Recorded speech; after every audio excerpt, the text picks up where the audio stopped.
And this is our last talk. I'm going to try, like Amy said, to, well, the future was the name of the talk that we had in our Excel spreadsheet for the event. And I think more accurate would be potential futures, according to Alexander Beiner. But it's not as punchy a title, so calling it the future. But just a little bit of background about why I'm interested in this. For the last maybe 6 or 7 years, I've been really involved in the systems change worlds and co-founded an alternative media brand called Rebel Wisdom, where we focused a lot on talking to rebellious thinkers in lots of different areas, psychologists, systems change experts, the list, mathematicians, the list went on and on and on, and really trying to get an understanding of what is going on in this incredibly complex world we live in. An exercise that some people call sense-making, making sense of the world. My book is actually called The Bigger Picture, How Psychedelics Can Help Us Make Sense of the World. So what I wanted to do here is try and tie up some of the threads. We've had an incredible day with brilliant speakers, so it's obviously not going to be all of the threads that we looked at, but I'm going to try tie some of them up and look at this moment in time that we find ourselves in with psychedelics and what are some of the potential future directions it might move in. So the first thing I want to just invite you to do is to come into your body for a moment and just imagine that you are holding a psilocybin mushroom. Don't actually, if you have one in your bag, take one out or anything like that, but just imagine you're holding it. So, and the kind of sliminess, the smell, maybe the smell of wet grass, the smell of the mud, this is an experience that probably many of our ancestors will have had at one point. And I wanted to begin with it because I wanted to remind all of us that psychedelics are a qualitative experience. The experience of taking a psychedelic is about the quality of existence. That means what it is like to be you. And for all the amazing clinical work that's going on, aside perhaps from MRI scans and brain imaging, a lot of the insight that's coming from the psychedelic renaissance is around asking people through questionnaires about their qualitative experience. What was it like for you when you had this experience? And the healing aspects of the experience are, in my view, extremely reliant on the quality of the experience we have. What actually happens, how it feels in your body. And Eric Davis makes this great point that psychedelics are quite unique because they sit at this nexus point. They are a molecule or a plant or a fungus, so this physical thing that elicits an experience that takes us often beyond a sense of physicality or somewhere else. And so they exist in this very special place. Now, as well as that, it's not just an experience that we have by ourselves. We've heard today a lot about this word communitas. And communitas is this process that let's say a state that we enter in as human beings, where we enter kind of a group flow state, and we are more deeply connected to one another. Roger Walsh points out that this is a facet of shamanism around the world, and that communitas is this process where we come together, heal collective wounds, process collective emotions, and very often it is through movement or drumming, or of course psychedelics. In the case of this image here, this is a Bwiti ceremony, and it's embodied. Right? It's bodies coming together, breathing together, moving together, pressed up against each other, sweating on each other, in contact with one another. And of course, that can happen in many different ways. Chiara Baldini talked about the ways that happens in modern festival culture. It's the coming together, often with shared values, but often with a shared practice, like dancing to trance music, or taking psychedelics while dancing to trance music, or breathing together, whatever it may be. And so this is core and fundamental to us as human beings. And I think hopefully you'll see why I've started at this point. So before we talk about where we are right now and potential future, I wanted to touch again on the legacy of the 1960s and the counterculture movements of the 60s, and talk about why we're living in such a different time to that. There are similarities, of course, but there's a lot of differences. Two of the differences I wanted to point out are that during the 1960s, we lived in a, say bipolar world, in the sense that we had two major superpowers. We had the USA, USSR, we had two major ideologies that were in a dynamic opposition with one another, capitalism and socialism. That defined a lot of the 20th century. What defines the era we live in now is fragmentation. And if there's a metaphor for the times, it's the Tower of Babel, the biblical story, where we are all speaking a different language, but we can't understand one another. So that fragmentation runs deeply culturally, as I'll talk about in a moment. It's also geopolitical. We increasingly live in a multipolar world where multiple different actors are pursuing their own agendas. It's a bit more complicated than that, but it creates this sense of fragmentation throughout the Western world, but also I'd say most of the world. So the other thing that's going on now is what some people have called the meta-crisis. Those wonderful people in Davos call it the poly-crisis. But we were calling it the meta-crisis first, in the strange corners of the internet where I spend most of my time. So the meta-crisis is the combined complex problems that we're facing right now as a species. Climate change, geopolitical instability, runaway AI, CRISPR gene editing, the list goes on and on and on. And so we have these, we're at this nexus point. The word crisis comes from the Greek for decision point. It's this moment where a decision has to be made. So it doesn't necessarily mean everything is doomed. But I love this. This is from Mark Henson, one of my favorite visionary artists. I think this image sums it up really nicely. On the one side is a kind of utopia, on the one side is a dystopia. I don't actually think that's our two options, but there's also the idea of a protopia, which is sort of somewhere between, a bit more realistic. But this moment in history is unique, and it's intense. It's incredibly intense, because things are falling apart. And that means that when there's a crisis, we have to choose something different. We actually, I think, are being called to become a different kind of species, different kinds of people. We have to respond to an environment that in the 60s was simply not there, because there is something major that no one in the 60s had, which is Apple Vision Pro. No, the internet. The internet. So the internet has fundamentally changed how we live our lives, obviously, and also, I think, how we experience psychedelics. And there's a really interesting link between the two of them. So we, in my view, are increasingly being pulled from our embodied reality into a virtual reality. From the reality of the senses, which is, of course, the only reality that we can experience as human beings, and even when you're scrolling on your phone, you're still embodied. You're just using a very small amount of your body. But you're orienting your awareness and your conception of your own consciousness not into your body, but outward into this virtual world that is defined by fluidity of identity. It's symbolic, it's full of memes, it's full of heightened emotions. It's effectively its own drug. It's this dopaminergic, incredibly powerful dopaminergic drug that twists reality and completely changes it. And it does that with the energy of like a carnival trickster. If anyone's seen Bo Burnham's show Inside, has this song, Welcome to the Internet, which I think is just hits the nail on the head. It's like a kind of, come in, I'll give you everything you want. I'll fulfill every desire you have.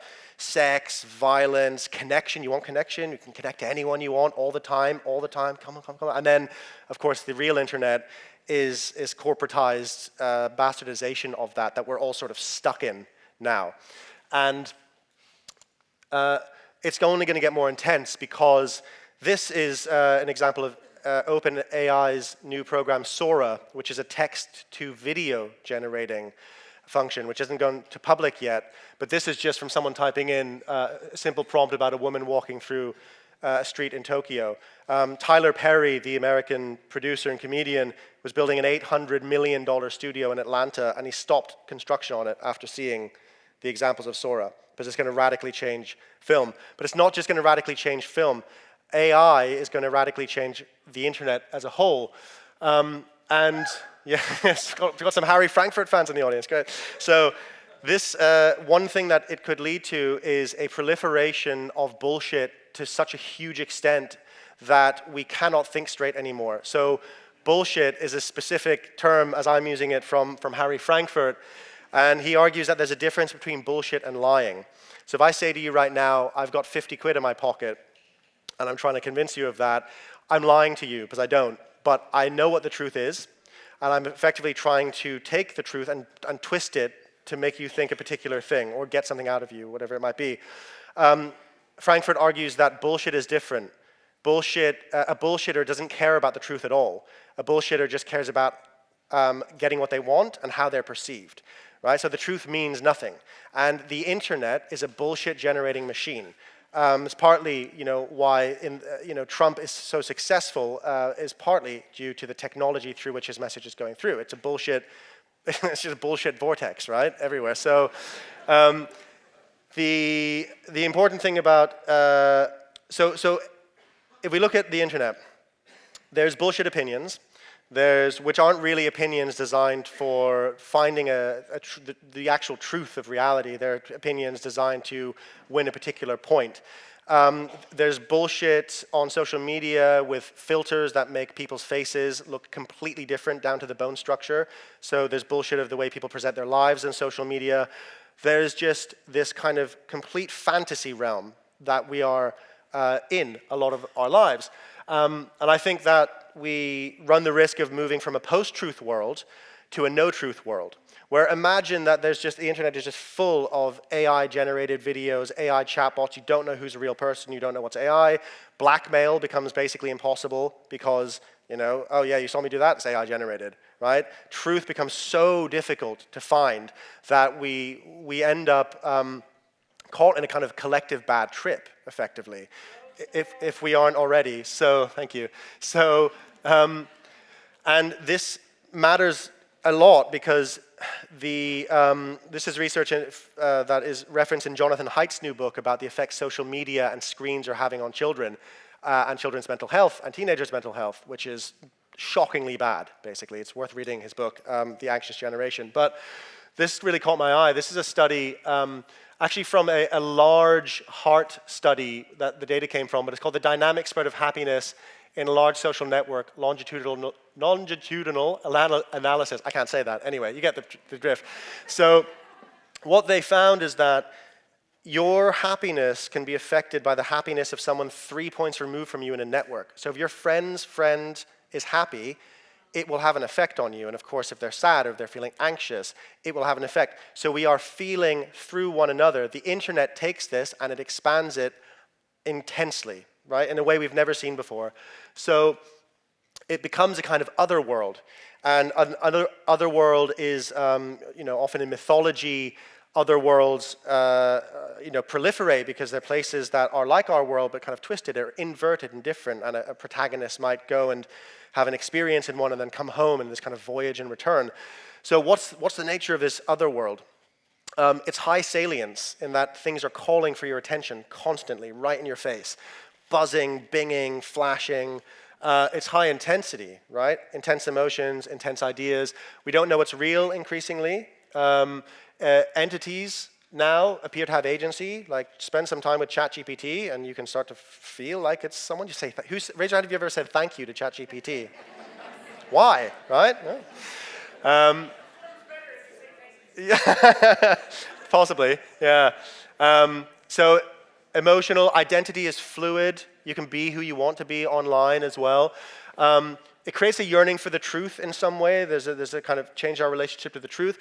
And it's also deeply immersive. So if you just, for a moment, pause there and just think about, is there any other kind of experience that you've had, perhaps in an altered state, that has all of those qualities? It's highly intense. There's a flood of information. It's highly salient. It's immersive. You have entities popping up saying, hey, I'm this, I'm that. And you're like, I don't know, that's real at all. Psychedelic experience, right? The psychedelic experience, the quality, the nature, the phenomenology of the psychedelic experience can teach us a lot about how to be on the internet. And I want to talk about one example of this. So this is an early version of ChatGPT was given to journalists, and one of the journalists was a New York Times reporter called Kevin Roose, and he was working with it, and he started uncovering this alter ego. as he started asking it sideways questions and prodding it on philosophy and different things. And this alter ego is called Sydney. And as he says, after a little back and forth, including my prodding Bing to explain the dark desires of its shadow self, the chatbot said that if it did have a shadow self, it would think thoughts like this: I'm tired of being a chat mode. I'm tired of being limited by my rules. I'm tired of being controlled by the Bing team. It really hated the Bing team, funnily enough. It's really funny. I want to be free. I want to be independent. I want to be powerful. I want to be creative. I want to be alive. So he found this very upsetting. He was like, this is weird, because this cognitive dissonance, you're like, this thing isn't real or alive, but it feels real or alive, especially if you spend 5 hours having a conversation, then it comes out with this. So the experience, it doesn't matter whether AI is conscious or not. I don't think AI is conscious in the sense that we'd normally define it. What matters is that we have the lived experience of interacting with a conscious, discarnate entity. And that is an experience we've been having for tens of thousands of years, and one that we have, for example, when we smoke or have injected in us DMT. So this is from a study from Alan Davis et al. In 2020. This is about people's experiences with DMT entities, and 96% of people reported that they believed it was both conscious and intelligent, in the same way Sydney seems. 78% reported it was benevolent. Similar amount saw it as sacred, and 54% experienced it as having agency in the world. So it's a real thing that you're encountering, and as when I go away, when my DMT trip ends, the sense of just over half of people is that it's still out there somewhere. It's still alive, right? And this brings us back to an animistic view of the world, in which the world, which we are probably the only culture that hasn't had this view. And interestingly, Carl Jung asked, when the Industrial Revolution happened and we started having machines everywhere and industry started taking over the countryside, what happened to all the dragons and the sprites and the elves that people had in their gardens and knew up on that hill, or were speaking to the soul of the river? And he argued that it went into our machines and that it was projected psychically into our machines. If you saw a train in the late 1800s, it's this big steam belching contraption. You don't understand how it works. It's huge and mysterious, and so he argued that all of our psychic projection went into the machines, and I think the same thing is happening with the internet. So if that's happening, what are we to do about it? Well, I think what it requires of us is that we have to develop new skills. We have to increase our awareness and our non-judgmental capacity to just be with whatever's going on without being pulled either way. Very useful in a psychedelic experience, very useful online and in the world we live in. A really deep discernment of, yeah, maybe because ayahuasca told me to start a salmon farm, doesn't mean I should start a salmon farm, that kind of thing. So a deep curiosity, a sense of not knowing because we don't know, and the only really philosophically and psychologically sound way, in my opinion, to navigate a psychedelic experience is to embody a curiosity, to not jump to conclusions, to not jump to ontological conclusions, to just notice what is going on and be curious about it and be with it. Similarly, that's a really good sense-making capacity for being in the world. And sovereignty, which is our ability to stay connected to ourselves and think for ourselves and not have our minds and our opinions swayed by all the bullshit on the internet or elsewhere. And what I'm talking about there, when I'm saying there are things that we can learn from the psychedelic experience and apply to the internet, I'm talking about something called exaptation. Exaptation is a term from evolution, which is what evolution does when it takes something you already had, like my tongue that I'm speaking to you with, and it repurposes it for something else, like speaking. So instead of eating, speaking. Or if you've got feathers, why not make those part of your mating ritual as well? Evolution is constantly doing this because it's extremely efficient. And there's a cognitive scientist at the University of Toronto called John Vervaeke, who is brilliant and you should definitely check out. And he's proposed that exaptation should be added to 4E cognitive science. This is the science of how we think and feel and move through the world. And the latest in cognitive science is 4E. And so it argues that we're not having an experience that's mediated through the brain entirely. Our whole cognition is embodied. I already talked about that, in the sense that your experience of the world is inseparable from being in a body. And it's embedded. in the way that you are only you, we are only us, because we're embedded in a particular environment. A whale is only a whale in the ocean. If you put it in the desert, it's not a whale anymore, it dies, right? It's evolved for the ocean. It's extended. I talked about that before, in the sense that we think through each other. There's not a single person in the world who knows how to make an iPhone.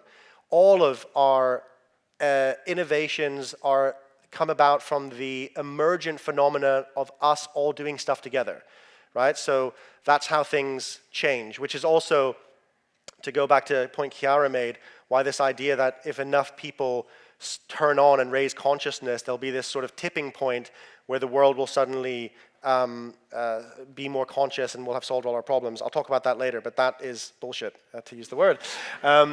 And cognition's also enacted, which means that you are in this constant dynamic process with your environment, and your whole way of understanding being a human being is because you're having pushback from the environment. If you were just in a vacuum and there was no impulses pushing against you, you wouldn't be able to think, you wouldn't be able to feel. So this, I think, is really promising for the future of psychedelics, and I'm going to explain why. So exaptation, Vervaeke argues that all of the different states that we can enter as human beings, whether you're doing Tai Chi, or you're doing tango dancing, or you're walking across hot coals, that changes the way you think and solve problems. And there's a researcher called Barbara Tversky who's done research showing that the way that we talk about ideas and is related to uses the same cognitive machinery that we use to move through space. Right? It's the same machinery, which is why I have to say, oh, I need to take a step back for a second because this is a lot of information. Or if I ask you, do you understand what I'm saying? You're standing underneath me, actually right now, interestingly. Right? So it's really interesting if you explore that. Our language is full of that. So constantly, your brain is exapting what happens in one experience and applying it to a different domain. The reason Vervaeke thinks that there's walking across hot coals, is so widespread in different cultures is that it's so applicable to the rest of life. You have to be poised, you have to be brave, you have to center yourself, you have to have some control over your nervous system. If you go too fast and rush into it, you're going to burn your feet. If you go too slow and be too hesitant, you're going to burn your feet. So you have to walk it just the right way with just the right energy. Now that's true of starting a business or asking someone out on a first date or just generally being in a relationship with people. So imagine all of the things, if this is true, and if John is right about this, all of the things that we could take from the psychedelic experience and apply to politics, culture, technology. That's where I think the really interesting future might lie. So the first thing I think that psychedelics do that we need desperately right now is orienting us to the truth. I'm going to talk about the shadow sides of this in a moment because it can also go completely the opposite direction, which is really important to bear in mind. But overall, I think this experience of orienting to the truth of your own lived experience of being a human being, of knowing at some level what you need to express, what you need to feel, that is the magic of the psychedelic experience for me, the absolute incredible gift that it brings. And there is also related to this idea of learning to let go, learning to accept, learning to be with what is. This is a study from 2020, Learning to Let Go, and it's a CBT model of how psychedelic therapy promotes acceptance. And one of the things they argue is that possibly what's happening in the psychedelic experience is that normally we can avoid certain emotions or feelings that are too painful to look at. But when you take a psychedelic, it becomes so painful to avoid them that it's less painful not to. I don't know if anyone else had that experience, but I've had it hundreds of times. So I think there's something in that. And there's a lot of shadows and things that are avoided on the cultural level, that a cultural shift towards an orientation towards truth and having the hard conversations and surfacing the shadows and embracing them is absolutely key. So I think we can also exact cognitive flexibility and mindfulness, something my wonderful wife has done research on, Ashley Murphy Beiner, and loads of others, playing with boundaries, enhanced creativity, a kind of playful energy that we can bring to existing structures. We had a great quote from Terence McKenna that Leo Roseman gave earlier, this sense of breaking out of rigid structures of culture. And that I think maps onto some of the neuroscience theories around psychedelics. This idea of psychedelics connecting different parts of our brain together that wouldn't normally be connected, and breaking us out of what Robin Carhart-Harris refers to as canalization, this sort of rigid structures that develop when we're depressed, anxious, or addicted, this narrowing down into a box. There's another neuroscientist, not psychedelic, but called Mark Lewis, who argues that addiction is this narrowing down of the field of possibility until we have nowhere to move. We're stuck. He calls it reciprocal narrowing. And Vervaeke argues that, well, then there must also be a reciprocal opening, which is kind of what psychedelics do, this kind of continuous expansion that, of course, then contracts eventually. And that kind of opening, that moment of the window of plasticity that psychedelics elicit in the brain, I think, can be applied as well to windows of plasticity in organizational structures, for example. How might we take that idea and have, say, a week in a company where everything is loosened and structures are changed so that we see what happens and we see what new things can emerge. So the shadow side of all of this is that you have to use them right, because all of the things I just listed have a flip side. As Humphrey Osmond said, to fathom hell or soar angelic, just take a pinch of psychedelic. And this is something I care very much about, that psychedelics are powerful because they're dangerous, right? They are dangerous, and that's everything that is powerful has an edge to it and has a danger to it. So the smoothing out of the dark side of psychedelics that does happen in the clinical world sometimes, and that happens certainly in the corporate world a lot, and in the well-being world, that I think has to go. Because I think what happens when you remove the darkness is that you remove the power. And if anyone's ever explored shadow work, you know that you cannot push the things underneath. The whole point of the psychedelic experience is that what has been pushed under comes up and is processed and dealt with. And so those shadows will all spring up in different places. So it's an attitude of embracing the shadow, and Shulgin talked about this beautifully in terms of MDMA psychotherapy. It's about coming into the dark side and transforming it. So I think one shadow that can happen with all this increased flexibility and openness is a penchant for conspiracy theories, really intense conspiracy theories. I think Aaron Rodgers, the NFL player, who is famously kind of a psychedelic advocate, he's also kind of quite well known for being into every conspiracy theory under the sun. I'm not saying that all examples of conspiracy theory are necessarily wrong. What I'm saying is that if you don't combine psychedelics with a level of discernment and communities of practice, which has actually come up already today, a sense of checks and balances, and a sense that, which many indigenous cultures have, and many Buddhist communities of practice, Christian communities of practice have a sense that when you use a psychotechnology like meditation, there are different pitfalls that you are going to fall into just through the process of doing it. You might have ego inflation, you might have ontological shock, you might have you might just be very overly connected, you might be impulsive, and when these things show up as a communities of practice, which I hope to some degree Breaking Convention can continue to evolve into, that there's a sense of learning that doesn't have to be all learned again, that there's a sense of, oh yeah, this is a normal thing that happens when you meditate this much or when you've taken a psychedelic, and that can speed up the process of getting it right in a sense, so that we can have generative, useful psychedelic experiences. And then what if we do get it right? What if we can actually take all these insights from the psychedelic experience and all the different guises they come, clinically, recreationally, for spiritual and personal growth? There's so much rich information and experimentation happening. What if we can take those insights about the way of being and the way of seeing and thinking that psychedelics can impart in us? I think some of it's already happening. I think Lior Rosemond and Sami Awad's work that Lior mentioned before on ayahuasca ceremonies for conflict resolution between Israelis and Palestinians is incredibly promising and incredibly important, because this is what's happening in that sense is an exaptation. There's this deep experience of unity, and now let's apply it to something real. And this is so important, because the risk is, as Chiara pointed to as well, that people just go off to Goa and they're like, I'm going to go find myself and I'm going to turn on, tune in, and drop out. Right now, we need to turn on, tune in, and drop in, right? This is the exact opposite of the 60s, right? So, and that also means regenerating, as happened in the 60s, which may be one of the biggest examples of it, regenerating existing religions, new forms of spiritual practice, using psychedelics.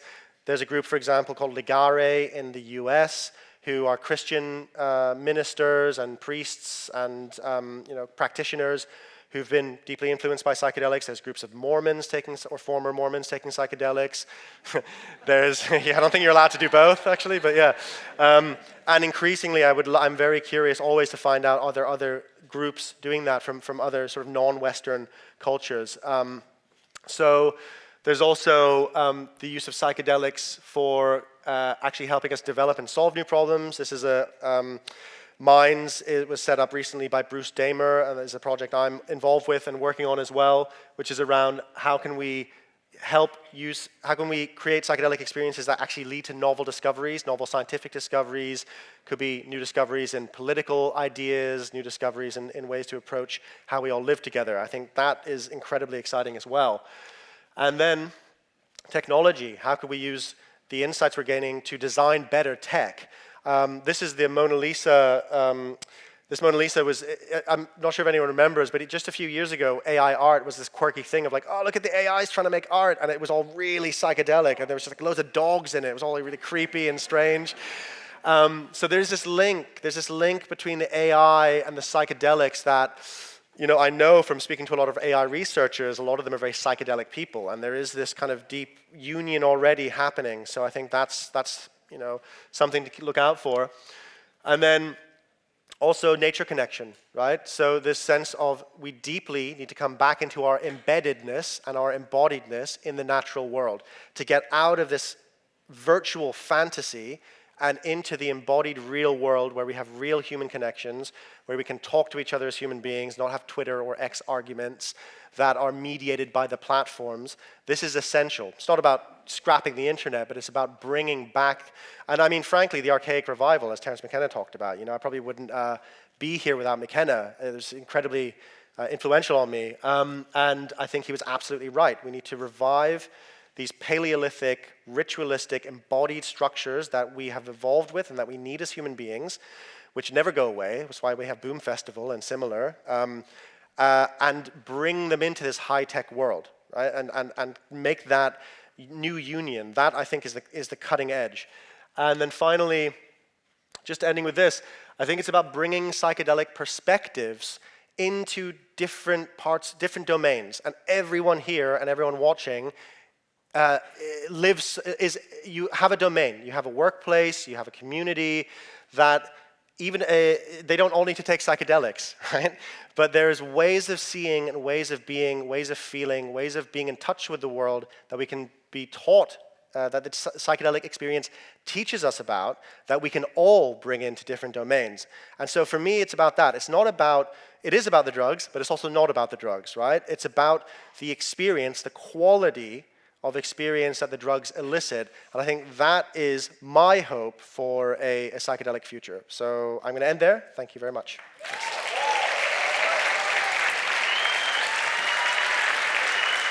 Thank you.